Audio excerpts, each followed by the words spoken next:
People look at the calendar like it is a judge handing down a sentence. They circle birthdays in red ink as if they are marking the days until the execution. 40 comes and they feel a tremor in their chest. 50 arrives and they start whispering to themselves at night. 60. Well, 60 is when most folks decide the curtain has already fallen. They sit down in their quiet living rooms and begin rehearsing the end. I have watched this little tragedy play out more times than I can count. And I have lived long enough to tell you plainly, it is a lie. I am 96 years old. When I was 60, I thought my life was already written. I thought the important chapters were finished, and all that remained were the footnotes. I had wrinkles I did not recognize, aches that greeted me before the morning light, and a mirror that felt like it belonged to someone else. I believed what the world kept repeating, that youth is the season of becoming, and age is only the season of remembering. I believed it so deeply that I nearly wasted the most powerful decades I was ever given. If you are 60 right now, listen to me carefully. Since I reached your age, I have lived an entire second lifetime. 36 years. That is enough time to raise a child into adulthood, enough time to cross oceans, to build and lose fortunes, to fall in love twice and learn how to forgive yourself once. You call that too late? That is not the end of the story. That is the middle turning point. The moment when the hero either walks away from the battlefield or finally understands why the battle matters. The first truth you must face is this: you are not old. You are frightened. You are standing on a hill you have never climbed before, and instead of looking at the view, you are staring at your shoes. Fear has a clever voice. It dresses itself up as logic. It tells you that starting again would be foolish, that changing direction would mean admitting you were wrong, so you stay where you are. You keep polishing the life that no longer fits you like a pair of shoes that have long since gone stiff and narrow. I once knew a woman who spent nearly 40 years working in a job that drained the color from her spirit. She told herself she was being responsible. She told herself she had invested too much time to turn back now. But time is not a chain unless you decide to wear it. The day she finally stepped away, she was terrified and alive in a way she had not been since she was a girl. That is the strange mercy of starting over. It humbles you, yes, but it also wakes you up. So do not talk to me about endings. At 60, you are not closing the book.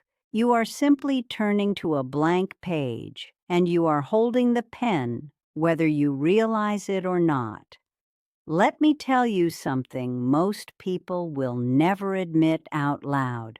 The reason they do not start over has very little to do with circumstances.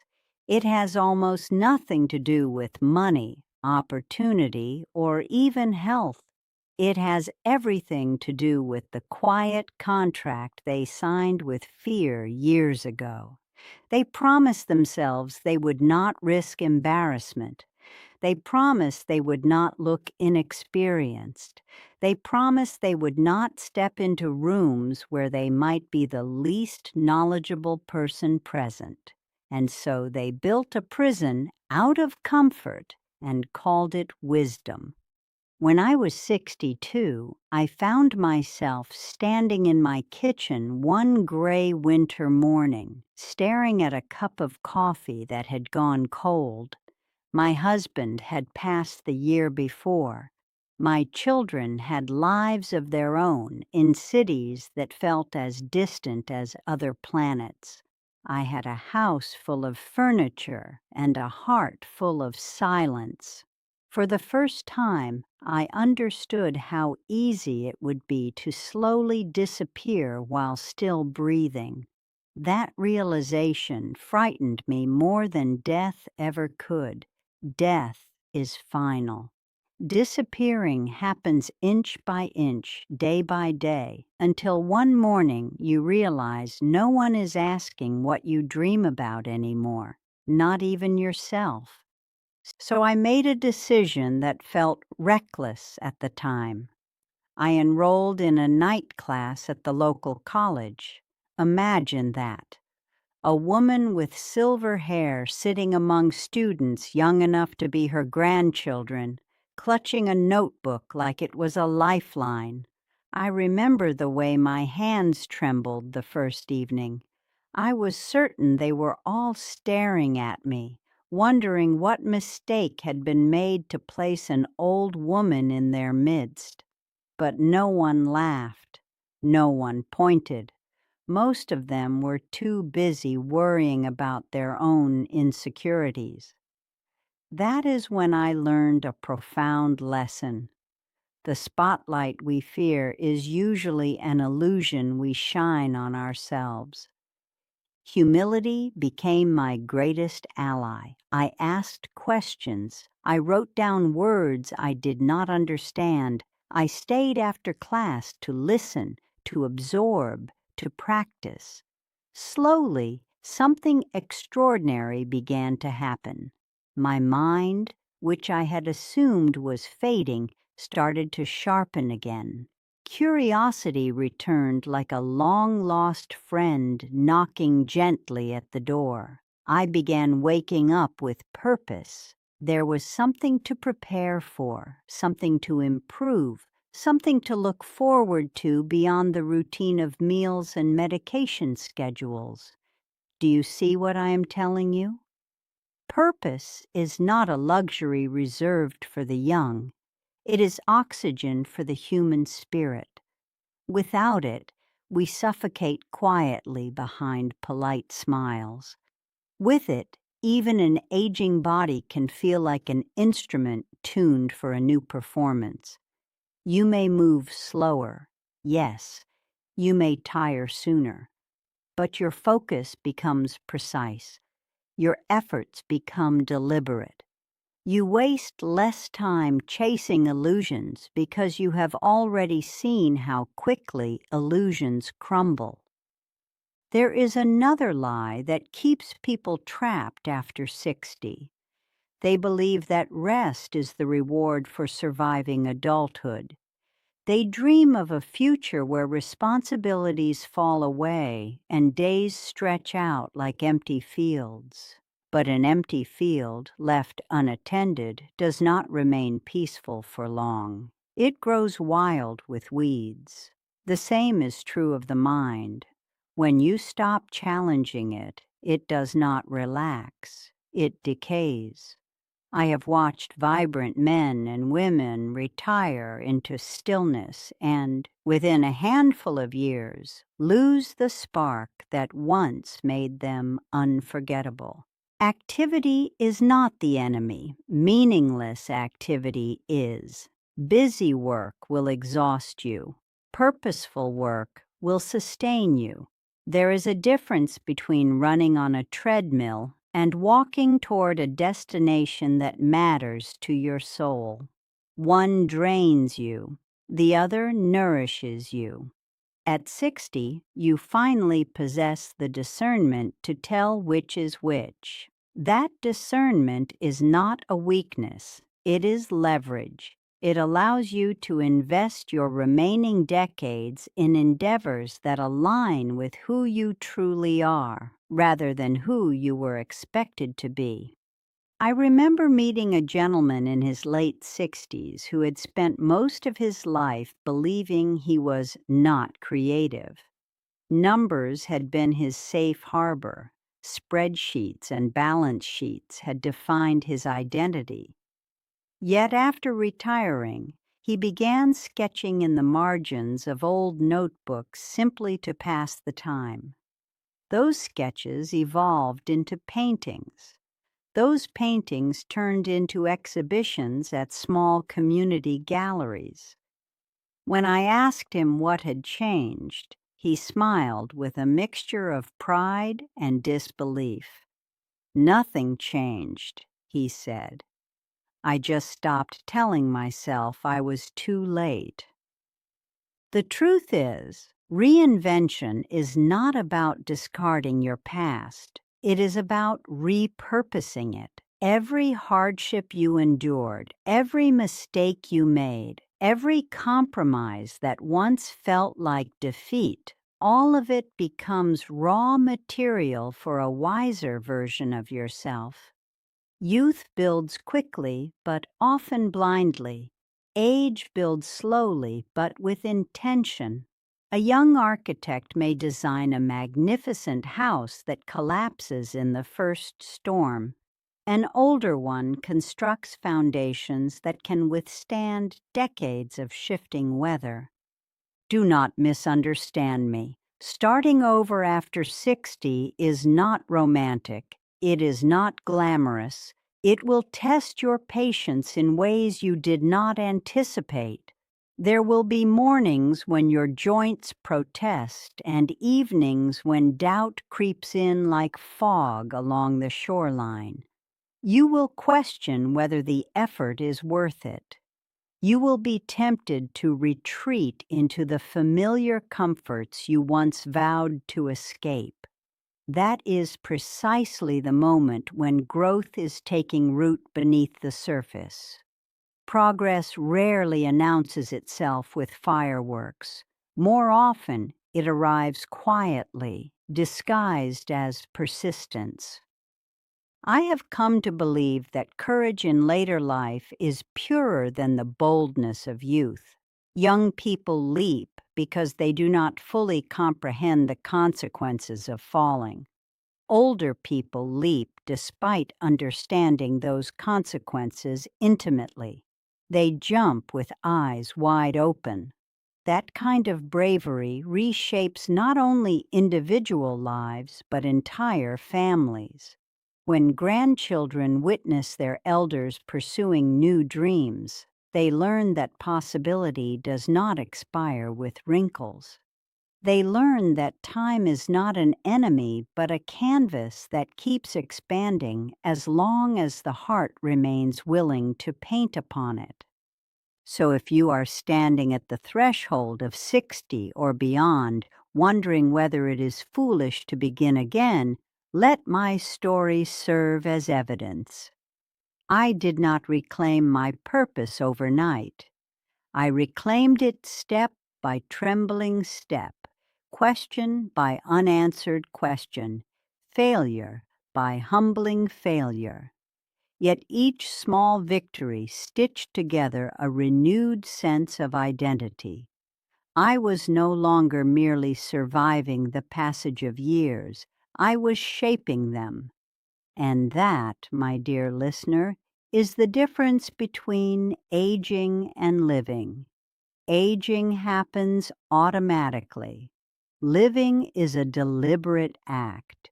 You still have decades left to decide which path you will follow. There comes a moment in later life when you begin to notice how differently you see the world. It is not just that your eyesight softens or that sounds seem to travel from farther away. It is that your understanding grows quieter, deeper, more deliberate. When I was younger, I believed strength meant pushing harder, speaking louder, moving faster than everyone else. Now I know strength often looks like stillness. It looks like the ability to wait, to observe, to choose a direction with intention instead of urgency. After those first years of starting again, after the fear and the awkwardness and the countless small humiliations that come with being a beginner, something inside me began to settle. I stopped measuring my progress against the pace of the young. I stopped comparing my beginnings to their middle chapters. Instead, I began to focus on what only time had given me: perspective. Perspective is a strange gift. It cannot be taught in classrooms or purchased with money. It is carved slowly into the soul by experience, by loss, by survival. When you reach your 60s, you carry an invisible library within you, shelves filled with lessons learned the hard way, stories of love that did not last, jobs that shaped your discipline, friendships that revealed your loyalty, betrayals that taught you discernment. You may think these memories are burdens. They are not. They are reference books. They help you navigate new beginnings with a clarity younger people rarely possess. While they are still guessing, you are recognizing patterns. While they are sprinting in circles, you are quietly choosing the road that leads somewhere meaningful. I remember the first time I truly understood this advantage. I had begun volunteering at a small community center, helping to organize programs for people of all ages. One afternoon, a group of energetic young entrepreneurs arrived to pitch their ideas. They spoke quickly, passionately, with the kind of confidence that borders on recklessness. I admired their enthusiasm. It reminded me of the fire I once carried. But I also noticed the cracks in their plans, the assumptions they had not questioned, the risks they had not prepared for. When they asked for my opinion, I did not lecture. I simply asked them a few gentle questions. By the end of the conversation, they were revising their entire strategy. That day, I realized that wisdom is not about knowing everything. It is about knowing what truly matters. It is about filtering noise from signal, urgency from importance. At 60 and beyond, you finally gain the authority to prioritize your life with surgical precision. You no longer need to prove yourself through endless busyness. You can choose fewer battles, but fight them with unmatched focus. Another transformation occurs when you dare to begin again in later years. Your relationship with failure changes. In youth, failure feels catastrophic. It threatens your identity because you are still constructing that identity piece by fragile piece. But after decades of living, you understand that failure is not a verdict. It is feedback. It is a course correction whispered by reality. When I attempted to launch my first small project after returning to school, it collapsed within months. The disappointment was sharp, but it did not destroy me. I had survived far worse: grief, financial hardship, the slow erosion of certainty that comes with aging. Compared to those storms, this setback was merely rain. So I adjusted. I learned. I tried again. That resilience, forged over a lifetime, became my greatest asset. It allowed me to take calculated risks without being paralyzed by the possibility of loss. Younger people often hesitate because they fear the unknown. Older people hesitate because they fear wasting what little time they believe remains. both fears are understandable, but only one is rooted in illusion. Time does not shrink simply because you worry about it. It expands when you fill it with intention. There is also a quieter, more tender reward waiting for those who choose renewal after 60. You begin to inspire others in ways you never anticipated, not through speeches or grand gestures, but through example. When neighbors see you learning a new skill, when friends watch you pursue a passion long postponed, when family members notice the light returning to your eyes, something shifts in their perception of what is possible. Your courage becomes contagious. Your persistence becomes permission for them to challenge their own limitations. I have received letters from people decades younger than I am, telling me that my decision to keep growing gave them the confidence to do the same. Imagine that, an old woman becoming a symbol of momentum in a culture obsessed with decline. It taught me that purpose does not diminish with age. It often becomes clearer. When you strip away the distractions that dominated your earlier years, you discover a core desire to contribute, to leave something behind that extends beyond your own lifetime. And yet, let me be honest with you, renewal is not always accompanied by applause. There will be skeptics. There will be moments when you question whether your efforts matter at all. You may encounter people who believe that ambition in later life is inappropriate or unrealistic. They will encourage you to take it easy, to enjoy what time you have left, as if enjoyment and engagement were mutually exclusive. You must learn to listen politely and then continue walking your chosen path. Because the alternative is far more dangerous. The alternative is stagnation disguised as peace. It is the slow surrender of curiosity, the gradual dimming of hope. I have seen that fate claim individuals who were once vibrant beyond measure. They stopped asking questions. They stopped setting goals. They began waiting, not for opportunities, but for endings. That is not living. That is rehearsing a farewell long before the final curtain falls. So I tell you now, with all the conviction 96 years have granted me, reinvention is not an act of desperation. It is an act of devotion. Devotion to the life you have been given.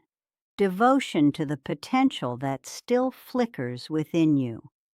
Whether you choose to write, to teach, to build, to travel, to love again, or simply to become more present in each passing day, the decision to continue evolving is the most powerful statement you can make about your existence. You are not defined by how many years you have accumulated.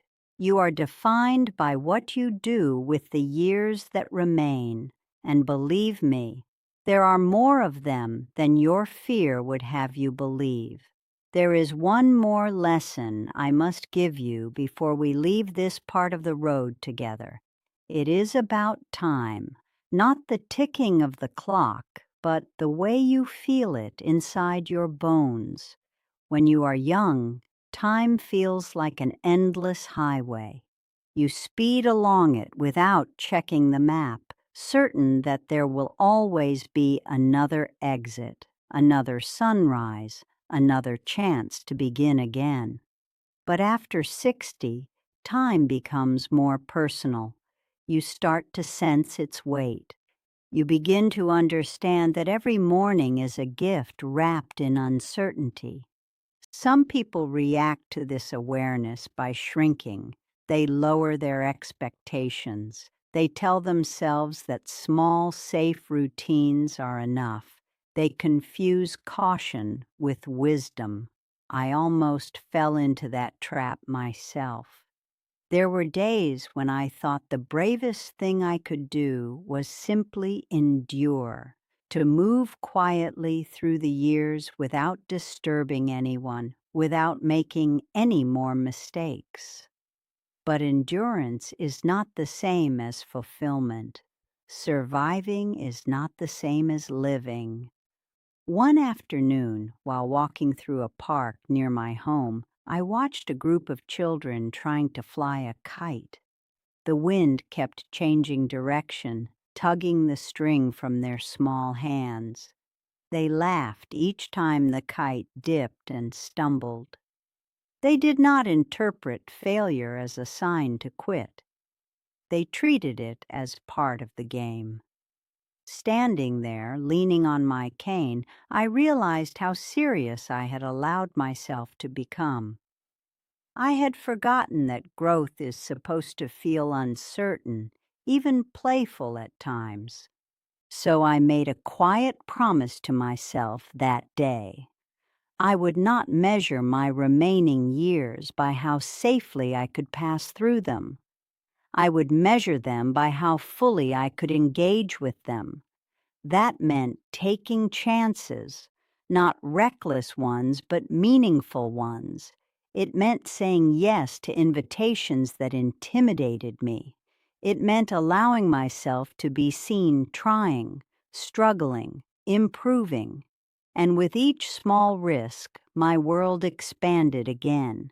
You see, courage does not retire. It only waits to be summoned.